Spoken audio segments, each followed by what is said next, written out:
십자가의 형벌은 죄에 대한 아주 끔찍한 대가를 지불하는 처형 방식이었습니다. 예수님께서 다른 방법이 아닌 십자가에 못 박히신 것, 그게 왜 이렇게 중요했는가? 십자가의 죽음은 하나님께로부터 저주받은 죽음이었기 때문이고요.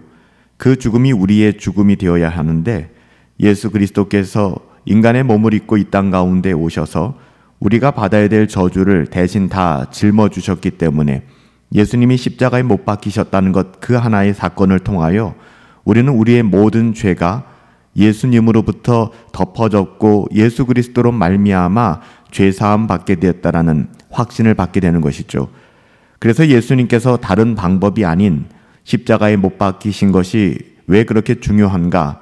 39번째 질문에 대하여 우리는 십자가의 죽음 자체가 하나님께로부터 저주를 받은 죽음이었음을 확인하게 되고, 우리가 예수 그리스도의 죽음으로 말미암아 내가 받아야 될 저주를 예수님께서 온전히 다 짊어지셨다는 것을 십자가를 바라볼 때마다 확신하게 되는 것이죠.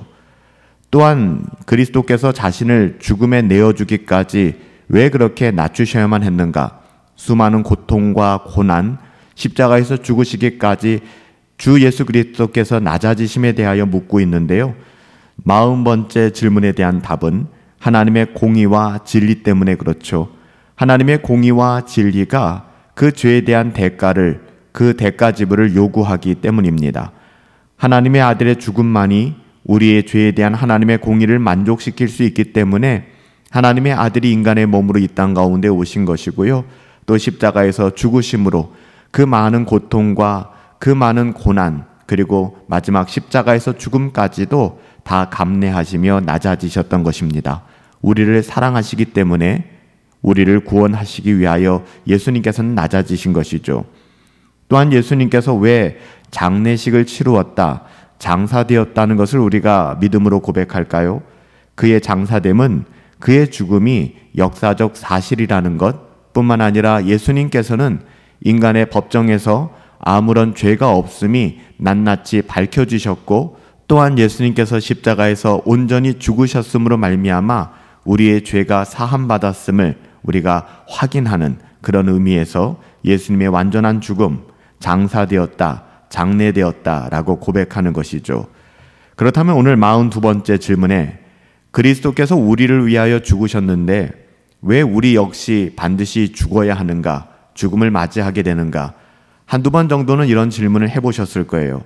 그리스도께서 우리를 위하여 죽으셨는데 왜 우리 역시 반드시 죽음을 맞이하게 되는 것일까? 우리의 죽음은 우리의 죄를 만족시킬 수 있는 것이 아닙니다. 즉 우리의 죄의 대가를 지불하기 위한 죽음이 될 수 없다는 것이죠. 죽음은 우리로 더 이상 범죄하지 않게 만드는 것이고요. 또한 영원한 생명, 영화, 성화를 넘어 영화로 인도하는 관문입니다.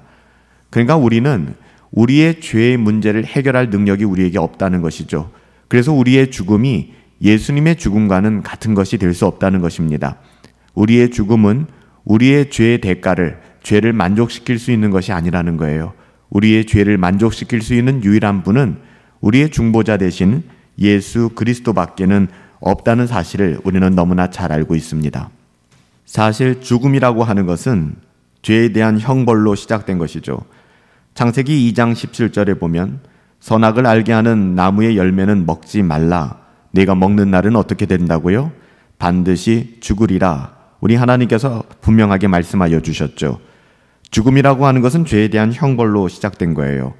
로마서 6장 23절에도 죄의 삭슨, 죄의 대가는 사망이요 하나님의 선물, 하나님의 은사는 그리스도 예수 우리 주 안에 있는 영생이다 라고 말씀하고 있어요. 고린도전서 15장 56절에도 사망이 쏘는 것은 죄고 죄의 권능은 율법이다 라고 증언하고 있고요.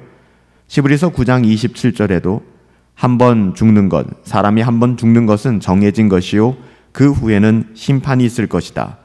성경은 이같이 죽음이라고 하는 것은 죄에 대한 형벌로 시작되었음을 분명하게 선언하고 있습니다. 그렇기 때문에 우리에게는 구원자가 필요한 것이고 중보자가 필요한 거예요.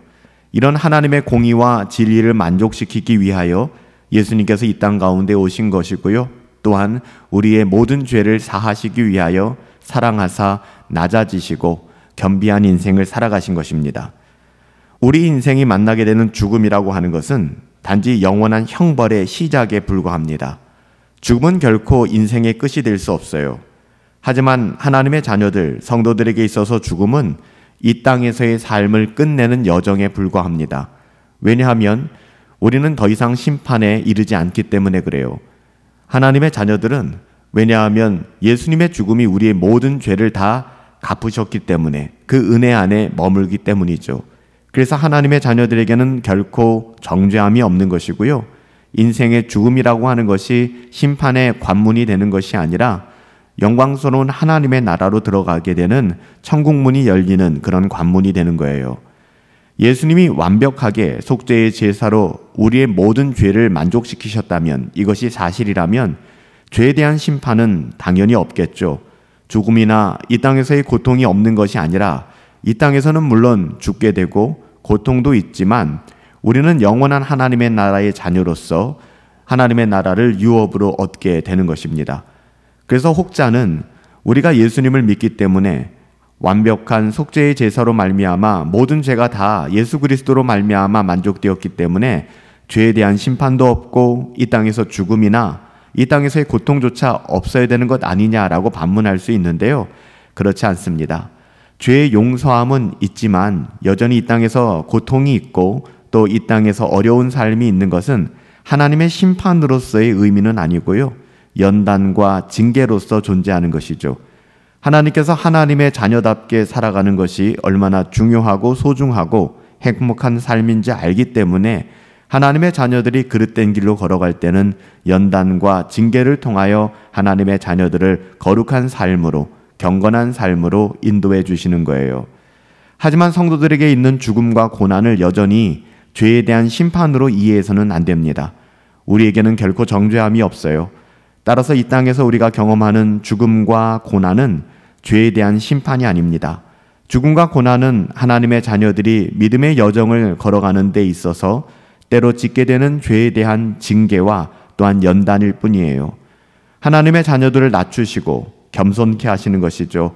하나님의 자녀답게 살아가기 위하여, 교정하기 위하여 성도의 유익을 위해 죽음과 고난을 허락하시는 거예요. 일시적인 고난과 죽음은 그러기에 하나님의 자녀들이 두려워할 만한 대상이 아닌 것입니다. 하나님의 자녀들에게 죽음은 이 땅에서의 모든 내적인 어려움과 비참함에서 우리를 건져주시는 것이기 때문에 때로는 죽음이라는 것이 두려움이 아니라 하늘 소망을 가지고 바라봐야 될 하나님 나라의 소망을 담고 있는 우리의 믿음의 고백이어야 하는 것입니다. 물론 죽음에 대한 이러한 태도가 이 땅에서는 비관적이거나 소극적으로 살아가게 우리를 두려움 가운데 인도하기도 합니다. 하지만 우리는 하나님의 자녀들이니까요. 죽음이 인생의 끝이 아니라는 것을 알기에, 또한 이 땅의 모든 연약함이 벗겨지고 더 이상 죄를 짓지 않고 하나님의 자녀로서 그 영광스러움을 누릴 수 있는 시간임을 알기 때문에 오히려 죽음이라고 하는 것은 영원한 것에 대한 소망을 갖게 하는 것이죠. 따라서 죽음은 성도들에게 심판이 아니라 우리의 모든 비참함에서 우리를 건져주시는 소망으로 우리는 바라볼 수 있어야 됩니다. 성도들은 죽음을 통해 그들에게 고통을 주는 죄를 더 이상 짓지 않게 돼요. 우리가 그 끔찍한 죄를 정말 피할 수 없이 이 땅에서는 수많은 유혹과 또 넘어짐 속에서 우리가 고통하고 신음하지 않습니까? 그렇지만 마지막 때에는 육신을 벗어버리고 육신의 죽음 이후에는 더 이상 죄를 짓지 않게 돼요. 그래서 로마서 6장 7절에 이는 죽은 자가 죄에서 벗어나 의롭다 하심을 얻게 될 것이다. 우리가 성화의 씨름이 아닌 완전한 영화의 그 영광을 누리게 될 것이다 라고 말씀하고 있어요. 우리들의 죽음은 영생으로 들어가는 관문이 되는 것입니다. 그래서 두려움의 대상이 아니죠. 요한복음 5장 24절에도 내가 진실로 진실로 너희에게 이르노니 내 말을 듣고 또 나 보내신 이를 믿는 자는 영생을 얻었고 심판에 이르지 아니하나니 사망에서 어디로요? 생명으로 옮겼느니라 이렇게 선언하고 있습니다. 고린도후서 5장 1절에서도 만일 땅에 있는 우리의 장막집, 우리의 육체를 얘기하는 것이죠. 만일 땅에 있는 우리의 장막집이 무너지면 하나님께서 지으신 집, 곧 손으로 지은 것이 아니요 하늘에 있는 영원한 집이 우리에게 있는 줄 아느니라. 이렇게 이야기하고 있습니다. 하나님의 영원한 나라를 소망하라는 것이죠. 그러기에 죽음이라고 하는 것은 막연한 두려움의 대상이 아니라 오히려 영광과 즐거움으로 우리를 인도하시는 하늘 소망을 담게 하는 것입니다. 죽음은 우리가 오랫동안 고대해 왔던 하나님의 완전한 자녀다운 삶을 회복할 수 있는 그런 시간이 되어질 거예요. 우리는 비록 이 땅에서 완전하게 성화될 수는 없죠. 완벽한 거룩함을 얻을 수는 없어요. 육신의 연약함이 있기 때문에. 하지만 그 육신의 연약함을 벗어버리는 순간 우리는 더 이상 죄를 짓지 않고 하나님의 자녀로서 하나님의 자녀답게 왕노릇하며 하나님 나라에서 살아가게 될 것입니다. 우리는 이 땅에서 완전하게 성화될 수는 없어요. 육신을 가지고 있는 한 여전히 죄가 남아있고 세상 속에 살아가며 마귀가 존재하는 한 죄를 범할 수밖에 없죠. 따라서 그리스도를 의지할 수밖에 없는 것, 끝없이 경건을 추구하고 거룩한 삶을 애써야 되는 이유가 여기에 있는 것이고요. 그렇지 않으면 우리는 넘어질 수밖에 없으니까요. 그리스도는 성령의 능력과 은혜로 하나님의 자녀들로 하여금 죄를 미워하게 하시고 죄와 싸우게 하십니다. 그리고 은혜로, 그 하나님의 더함없는 은혜로 더욱 겸손하게 우리를 만드시고요. 마지막 인생의 죽음을 통하여 그리스도의 고난과 죽음이 지극히 귀중한 것임을 다시 한번 깨닫게 하시는 것이죠. 그러기에 우리가 이 땅에서 맞이하는 죽음은 세상의 시선으로, 시각으로 이해해서는 안 됩니다. 그리스도께서 우리를 위하여 죽으셨는데 왜 우리 또한 반드시 죽어야 하는가? 이런 질문이 있을 수 있겠죠. 하지만 우리의 죽음과 그리스도의 죽음은 전혀 다른 의미가 있어요. 우리의 죽음은 우리의 죄에 대하여 만족시킬 수 있는 것이 아니라고 말씀드렸습니다. 또한 우리의 죽음은 우리로 더 이상 범죄하지 않게 만들며 영원한 생명으로, 영광스러운 하나님의 자녀답게 살아갈 수 있는 그 영원한 생명으로 인도하는 관문이라는 사실을 여러분 꼭 기억하시기 바랍니다. 살아계신 아버지 하나님, 예수님의 죽음과 우리의 죽음이 어떻게 다른지, 어떤 의미가 있는지 다시 한번 깨닫게 하여 주시니 감사합니다. 우리들에게 여전히 이 땅을 살아가며 죽음이 있고 고난이 있지만 우리가 이것을 두려워하는 것이 아니라, 또한 이것이 죄에 대한 심판이 아니라 죽음과 고난을 통하여 우리들을 징계하사 우리를 낮추시고 하나님의 자녀로서 교정해 가시며 성도의 참된 유익을 얻게 하여 주시니 감사합니다.